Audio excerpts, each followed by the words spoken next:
We shouldn't rule out completely that some mad combination of circumstances might lead Russia to do something suicidal. But there's no military utility to it, and there's no conceivable situation in which it will make Russia's situation better, not worse. NATO and Ukraine will hold talks next week in Brussels over Russia's firing of an experimental hypersonic intermediate-range missile into the Ukrainian city of Dnipro.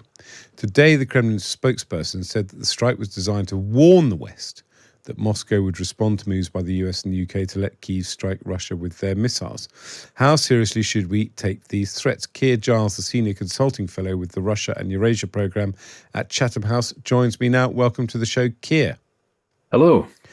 I suppose the first and most obvious question in terms of whether Russia hits back at the US and the UK is that Russia's capable of striking back in non-conventional ways. We've already seen some evidence of sabotage by Russian agents. Presumably that will be Putin's next move rather than some kind of direct strike on NATO forces.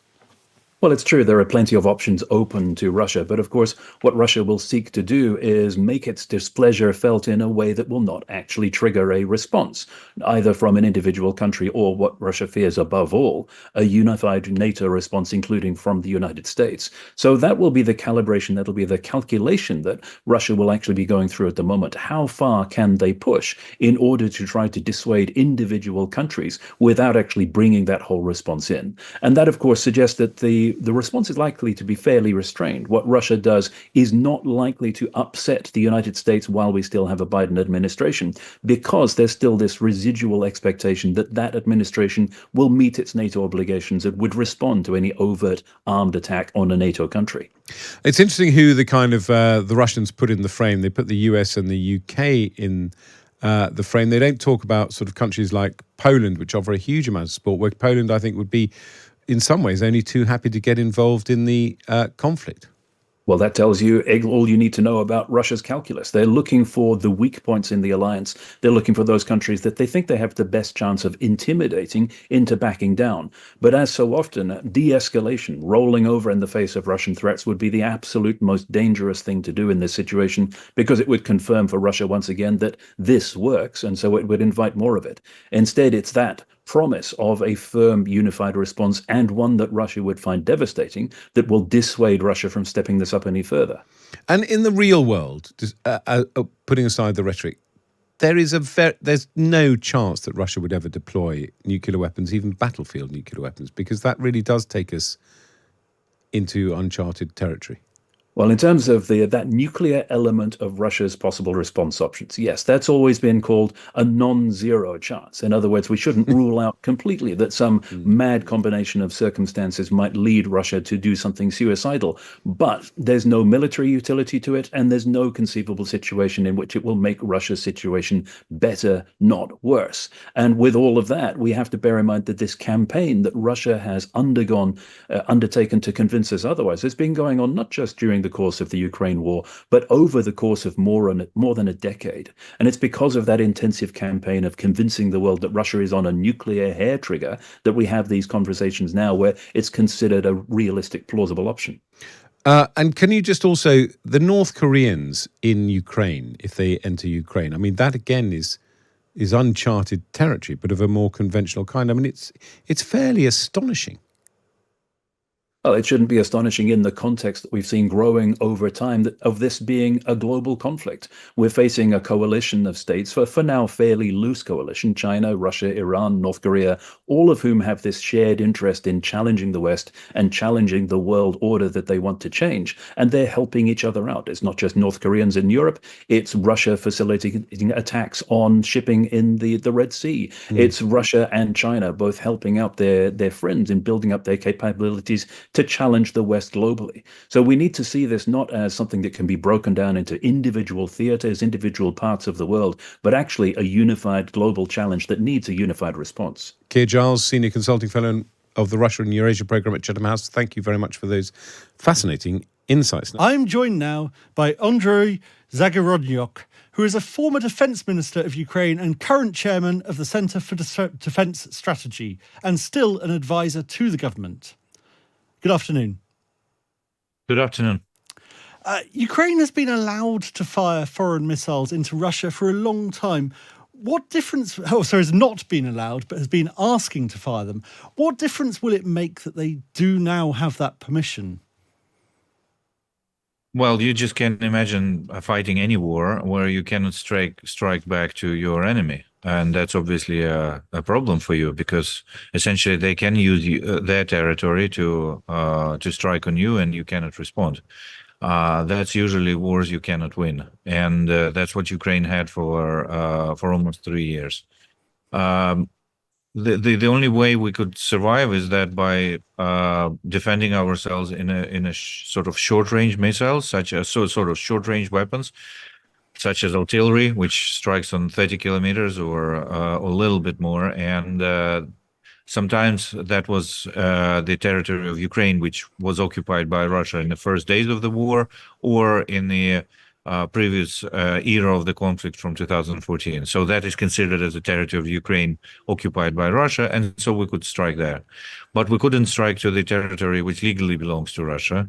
And when they used it to offend us and to hit us, we couldn't do anything. It may sound ridiculous literally to every single military person and every person with general logic, but that's what we had for 3 years, for all this time, until just very recently. Do you understand? I mean, because a lot of listeners will have been wondering and have been wondering for a long time why Ukraine didn't have the permission. Do you understand why it took the US so long and then other countries? Yeah, well, the other countries, because when the coalition had formed, US demanded that they play some kind of a stopper role in the coalition. So basically, until they decide that they can do something, nobody can do this. And that was one of the terms of the coalition. And so basically when, for instance, Britain was ready to provide certain weapons, but US didn't want Britain to provide those weapons, the agreement was that no, nobody's providing those weapons, and waiting until United States decide that this is safe. Now, question why United States continuously kept that away from Ukraine and also delayed decisions on providing a lot of weapons, because right now we can strike to Russia, but until recently we've been asking for those missiles to actually do that, and we couldn't get them. And the reason is the same, because they were thinking about the so-called escalation risks.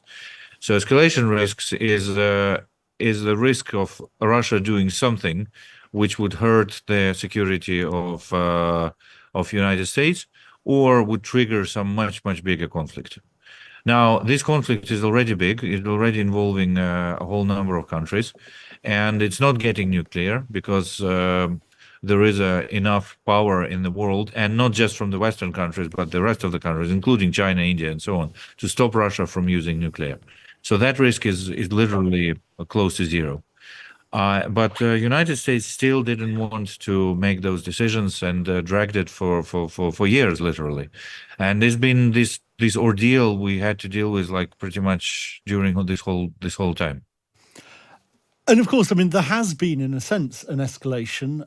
The Russians have fired this new missile, and it's clearly a statement and a message. Does it change anything? And what can you tell us about it?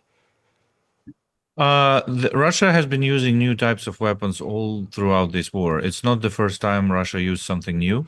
They have been developing various types of missiles, various types of planes, various types of drones, and launching them. So the character of the war in terms of the weapons used during these 3 years has been evolving pretty much all the time. So we believe that Russia completed testing of a new type of missile, and they sent it to Ukraine. But we wouldn't call it an escalation, because escalation means that the magnitude of the conflict becomes much bigger, right? And we had that before, like, again, as I said, many times. What it means, well, that depends on how different that weapon is from the other ones they used before. So if we have a problem of intercepting it, then that may become a problem, because they may be using them against some high-value targets, government buildings and civilian buildings, some accumulation of people in certain areas, and so on. So But I don't think that will strategically like change the course of the war, because first of all, Russia has a problem of scaling the weapons, but also they have Ukraine has a remarkable resistance, and there's been a lot of bombings to us on a sort of almost daily basis recently, and we're still going on. We still survive.